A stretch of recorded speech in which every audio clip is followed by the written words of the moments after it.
Saturday, you're going to run.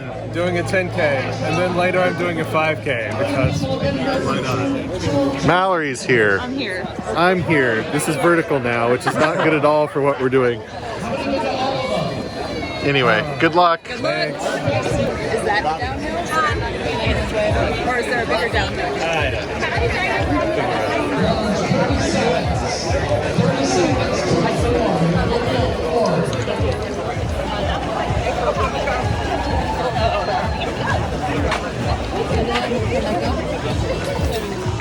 Your lead runner coming through. This is bib 311. Well, you did the 10. 43:20 by my watch. It's ahead of it's ahead of your pace, right? 238 and 364. Yeah. Considering the hills, That's that uphill at the end is mean.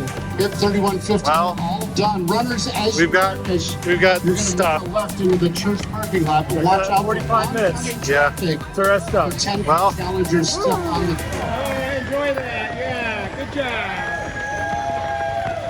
Nice job, you guys. You're on the home stretch. Good job, Well, did it. Personal bests in both. Personal best in both. Awesome. Wasn't Congrats. expecting that. I would. take it. This is the sound of coffee beans hitting my chest as applause. We went and got coffee at a local roaster. Yeah. So, And I'm getting a free beer. What a great day. Hooray. and it's all of what? What time is it? 9. 9 o'clock. 9 o'clock. Great time. All right. Mom says it's my turn with the vlog. First, a huge congratulations to Chaz because hitting personal best on 10K and personal best on 5K. Especially right after doing a 10K. That's the wild part. Doing personal best on a 10K and then running a 5K and hitting personal best on that even though you just ran a 10K. Yeah. That's just really nuts. Anyway, that's amazing. Chaz is amazing. Want to make sure that that's acknowledged. Today, Mal and I finished watching the Fallout show. The Amazon original Fallout on Amazon Prime, currently number 2 in the U.S. So here is our thoughts on the Fallout show. Just so we are clear, the beginning will be spoiler-free, and then maybe near the end, I might talk about some of the spoilery stuff in the show. First things first, and I had the same sentiment whenever I talked about, like, after we watched the first episode. This is so faithful to the game. It is wild. I have never seen a piece of media that sticks so closely to the source material like this. It's crazy. Like it is its own story. Like it's not following the story of any particular game, but all of the central themes down to elements, little details. The feel of like the way it's filmed and the choreography of combat. Yeah. It feels like the game. It is, if you've played a Fallout game, you know that the Fallout games are incredibly hyper violent. The show is also incredibly hyper violent. I think that could be a turnoff for folks, but also if you've played the video games, you kind of know what to expect. I felt that way. Yeah, it's like, on one hand, I think it could be a turnoff for folks, but also at no point will they go, this is unexpected. They'll be like, no, this is basically exactly how the games play out. It was a fun thing to watch, having played so much Fallout, because I've played all of 3 and all of 4. Although that's it, I haven't played any of the other games. I'm in the same boat. Mouse also played all of 3 and 4. There was a lot of, I guess, because I haven't touched Fallout in a bit, it has been a while since like the Fallout 4 Let's Play ended. It was interesting to watch this and then be like, oh yeah, that. Oh yeah, that. Oh yeah, that's. They would bring up items or like creatures. Yeah. And like I haven't thought of the name of that creature since Fallout 4 came out. Yeah. But I'd be like, that, and I would remember it. So that was kind of interesting to me. Yeah. That it just came to mind so quick. It's the series is very iconic, honestly. And the series has been around for a long time. And it's just really nice and refreshing to see, you know, a TV show that is based on a game be so faithful to the source material, because then it's, you know, it's not only like a genuinely good show. I mean, it was #1 on Amazon Prime for weeks and weeks and weeks. Not only is it a genuinely good show that I think most people will enjoy if they can get past the violence. For those that are fans of the game, there's so many little Easter eggs and surprises, even down to just like the accuracy of the weapons or some of the costumes. There's all these little things that if someone's just watching the show, they'll be like, oh yeah, that's cool. But then you want to play the games, they'll be like, that's an actual gun in the game. That's an actual helmet, you know, whatever. I'm not 100% sure, but I even felt like some NPC-esque characters in the background looked like companions from 4.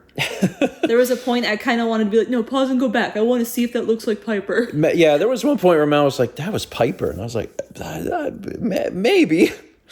But also, yeah, I mean, like, there was clearly a lot of care put into it, which I appreciate. And the show itself, like, from the perspective of a show, was pretty good. Are there better things? Sure. But are there worse things? Yeah. There's definitely worse stuff out there. So to be able to watch something that relatively coherent, genuinely interesting, there's some elements of mystery that, you know, by the time we got to, I don't know, episode 5 or 6, I was like, man, I'm really invested in finding out, like, what's going on. Because one of the central themes of Fallout is that the company that is running everything, doing the vaults, Vault Tech, is a little shady, and that ended up being, you know, a pretty central theme of the show, is exploring that, which is a great idea for a narrative because that is one of the key elements of the game. So being able to see that all play out, very, very cool.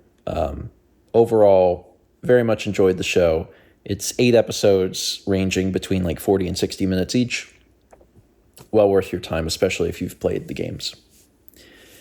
And now, just to say a few little things with spoilers. So if you haven't seen the show at this point, don't continue watching this vlog because I'm going to talk about a few things. And you're gone? Okay. Fred Armisen. That was one of my favorite parts. I was not expecting Fred Armisen to show up in this show. Like, when they first showed his character, he's at a distance. And I was like, is that?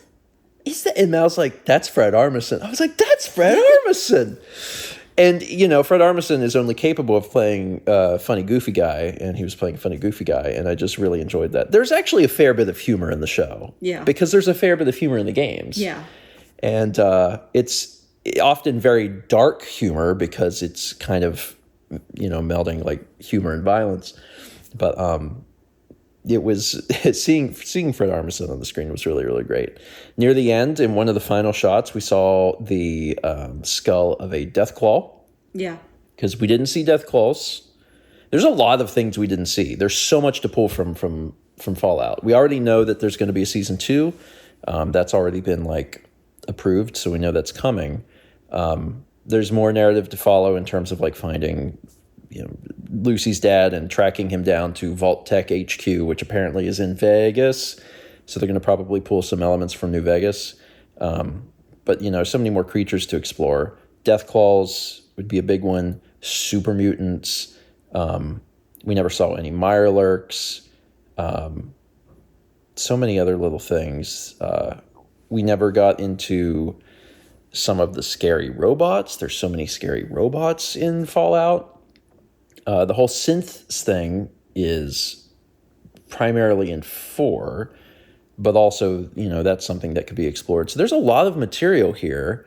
The team that wrote this did a good job, but we'll see what happens with the season 2. This is also really weird for me because I don't watch shows like when they come out. Yeah. But I wanted to see this because, you know, there are people that are like, well, you're the Fallout guy, you play Fallout. And I'm like, I did play one game, yes, for a long time. So it was fun to watch.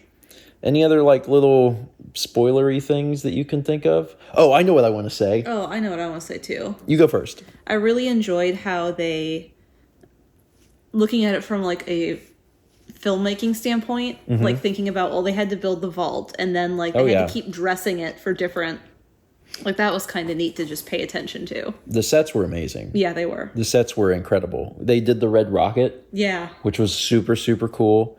What I was going to say is there's a few little like tiny complaints with the show or the narrative like here and there. But one of the things that stuck out like from the first episode and then continued on, and Mal and I just jeered at it the entire time, is how old is Lucy's little brother supposed to be?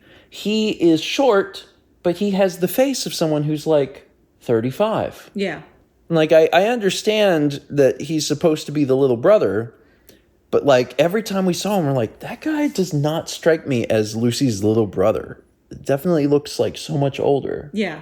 It was he was a good actor. Oh yeah, he was an incredible actor. He did a great job. He did a great job. It was just a very weird casting decision because I'm like, you just don't strike me as the younger brother. Lucy. Yes. But he did a great job. The reveal near the end of like what was in Vault 31, like everything leading up to that was like super cool. I really enjoyed that. And then finding out that it's just the Vault Tech staff is very, very neat. And then we cut back to the past where Cooper is in the building and then you briefly see Betty.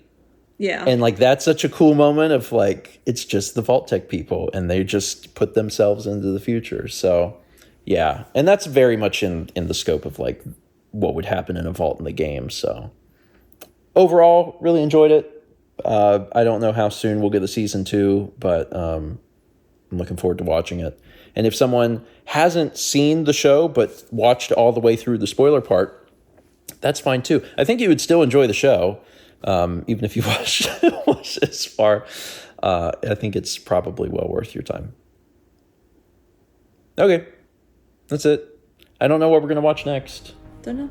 We have some ideas, so we'll pick something and get started on it next time we sit down for dinner.